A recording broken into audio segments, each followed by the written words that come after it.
ล่าสุดผู้ผ่าออกจากกู้ภัยสายภูเขาควายทางงอนมุ่งหน้าเข้าสู่ใจกลางนครหลวงกันพาพวกเขาไปเที่ยวปัตตุไซสบายดีที่แฟนคลับทุกทางมาพบมาพ่อกันเศร้ามือนี้แต่ว่าน่าจะเป็นเรื่องราวของหมู่บ้านนี่นั่นแหละเนาะทั้งผู้ผ่ากันเดินทางมาสู่นครหลวงเวียงจันทร์เป็นที่เงียบห้อยหลายคนก็ตั้งข้อสงสัยว่าผู้ผ่ามาเวียงจันทร์นี่เฮ็ดหยังผู้ผ่าบ่ได้มาประกอบเอกสารเพื่อจะแล่นพาสปอร์ตตี้ว่าซั่นเด้ตอนนี้นี่ตายกำลังไปด้วยดีแล้วก็มีผู้ที่สองกำลังจะตามมาติดๆนั่นก็คือตุนเอนั่นเองและวันนี้สำหรับน้องผู้ผานี่หลายคนก็สงสัยบ่มาบ่เนาะอันนี้ท่านผู้ชมตามที่ค่อยเบิ่งแล้วผู้ผาอาจจะบ่ได้มาเด้ท่านผู้ชมผู้ผานี่ถือว่าเป็นผู้ประสบภัยเป็นผู้ที่ติดถ้ำแต่สำหรับคนที่ไปนั่นเป็นคนที่ช่วยเหลือตายกับเอ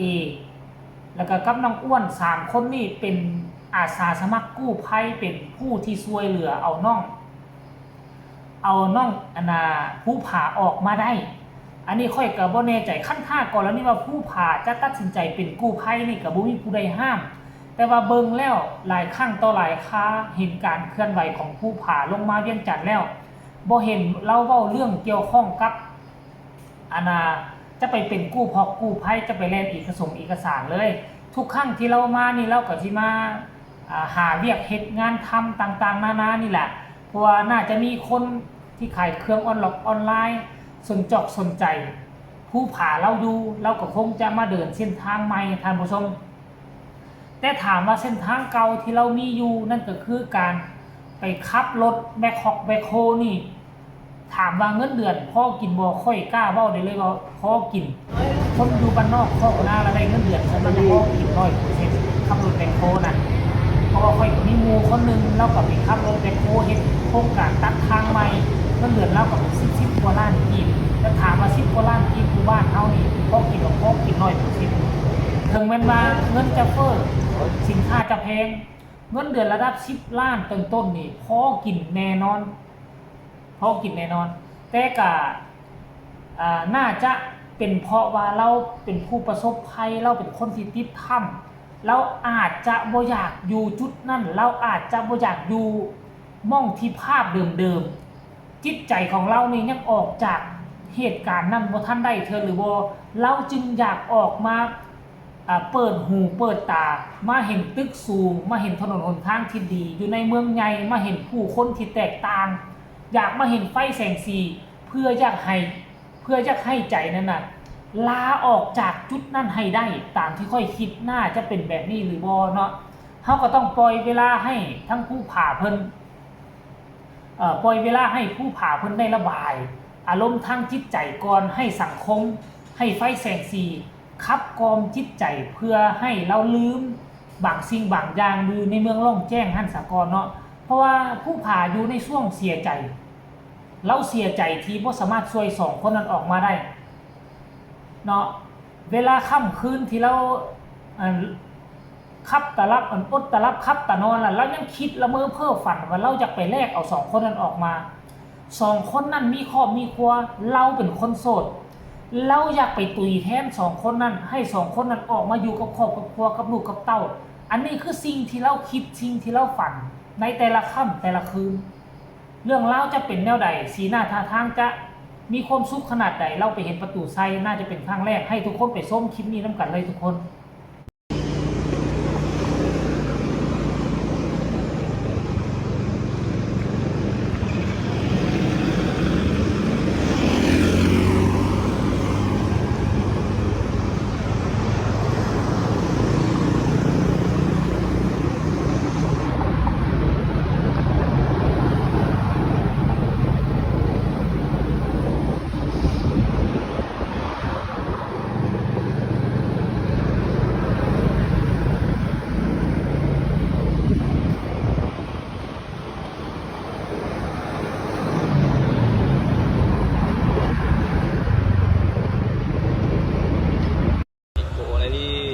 ที่ส่งเข้าประกวดจนนี้ก็บ่มีหยัง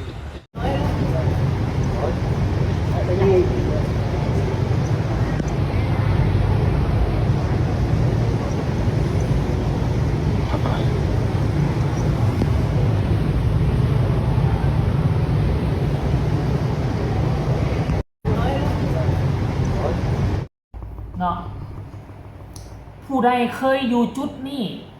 จึงจะเข้าใจเนาะค่อยเคยอยู่จุดนี้แล้วแต่ว่าค่อยบ่ได้ไปอยู่จุดในติดถอกติดถ้ำค่อยเคยมีอารมณ์เศร้าอารมณ์เหงาอารมณ์เสียใจลักษณะแบบนี้แหละและสิ่งที่ค่อยเฮ็ดก็คือหยังก็คล้ายๆคือกับเรานี่แหละไปแบบบ่มีจุดหมายได้บางครั้งก็เข้าวัดเข้าว่าไปเรื่อยๆเลยเข้าวัดเข้าว่าไปนั่งอยู่ก้องต้นโพฟ้าลมตีฟ้าลมมันปิวพัดใบโพดังสวดซาดลมมากระทบใส่ตัวรู้สึกสบายอกสบายใจบ่จำเป็นต้องได้ไปลมกับพระองค์ใดก็ได้คันไปอยู่วัดสำหรับค่อยได้และหลังจากนั้นก็เลาะไปบางครั้งก็ไปเข้าห้านเหล้าห้านเบียร์ไปได้ยินเสียงเพลงได้เห็นเสียงหัวเราะของคนโต๊ะอื่นก็รู้สึกมีความสุขไปบางครั้งก็ไปลิ้นแรงท่องเที่ยวนู่นนี่นั่นไปนั่งอยู่ตามริมโขงริมนี่ต่างๆเบิ่งสายน้ำไหลผ่านก็รู้สึกสบายใจไปอันนี้คือคนที่มีความคิดคนที่มีความทุกข์คนที่มีความอั้นตันใจเขาก็ต้องปล่อยเวลาให้เขาตัดสินใจเองสำหรับผู้ผ่าก็ได้ท่านผู้ชมเนาะก็หวังว่าเราจะฟื้นตัวได้ไวๆก็แล้วกันหลายคนก็เป็นห่วงเป็นไงขั้นกรณีว่ามันเป็นแบบนี้แล้วก็พากันข้ามมาอยู่ฝั่งไทยน้ำข้าเจ้าพี่สาเนาะมาอยู่น้ำมูน้ำพักน้ำพวกมาอยู่น้ำกู้ภัยจะเฮ็ดให้สบายอกสบายใจหลายขึ้นหลายคนก็เป็นห่วงแบบนี้เฮาก็มาติดตามตอนต่อไปเบิ่งคันถ้าเรามาก็ฮักเป็นกันดีแต่ตามที่ค่อยเบิ่งแล้วเราน่าจะมีภาระทางครอบครัวหลายน่าจะหาเงินหาคำส่งให้ครอบให้ครัวได้ยินว่าก็สิเฮ็ดเงินหลังใหม่แต่เพิ่นบ่ยอมเปิดบริจาคในใจของเพิ่นนี่ก็ถือว่าสุดยอดบ่ยอมเปิดบริจาคคันเปิดบริจาคนี่ได้บ่เงินได้แน่นอนสังคมลาวไทยโลกโซเชียลเขาเจ้าให้ความสนใจอยู่แล้วสำหรับน้องผู้ผ่าแต่ว่าเราบ่ยอมเปิดยังมีลมหายใจเราจะขอสู้ต่อไปพอเฮือนก่อนหน้านี้ออกจากทำมาแล้วก็ไปมั่างเฮือนแล้วดิมั่างเฮือนว่าจะไปเฮ็ด